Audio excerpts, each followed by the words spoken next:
السلام علیکم ورحمۃ اللہ وبرکاتہ۔ ناظرین، استقبال ہے آپ کا ہمارے یوٹیوب چینل حمد ٹی وی دیوبند پر۔ ناظرین کرام، بڑی افسوسناک خبر آپ کے ساتھ شیئر کر رہے ہیں۔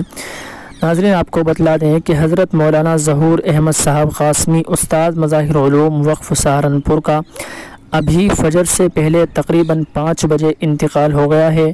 انا للہ و انا الیہ راجعون۔ آپ کی وفات جہاں ملت اسلامیہ کے لیے ایک عظیم خسارہ ہے، تو وہیں ہمارے لیے ایک بڑے حادثے سے کم نہیں ہے۔ ناظرین، آپ سے گزارش ہے، دعا فرمائے اللہ تعالی حضرت مولانا کی بال باغ مغفرت فرمائے اور جنت میں مقام کریم عطا فرمائے، اور تمام پسماندگان کو، لواحقین کو صبر جمیل عطا فرمائے۔ ناظرین کرام، دعا کیجیے اللہ رب العزت امت مسلمہ کو آپ کا نعم البدل عطا فرمائے۔ ناظرین کرام، نماز جنازہ اور تدفین کے متعلق جو ابھی تک خبر موصول ہوئی ہے، اس کے مطابق نماز جنازہ اور تدفین ظہر کی نماز کے بعد آپ کے وطن عماد پور میں عمل میں آئے گی۔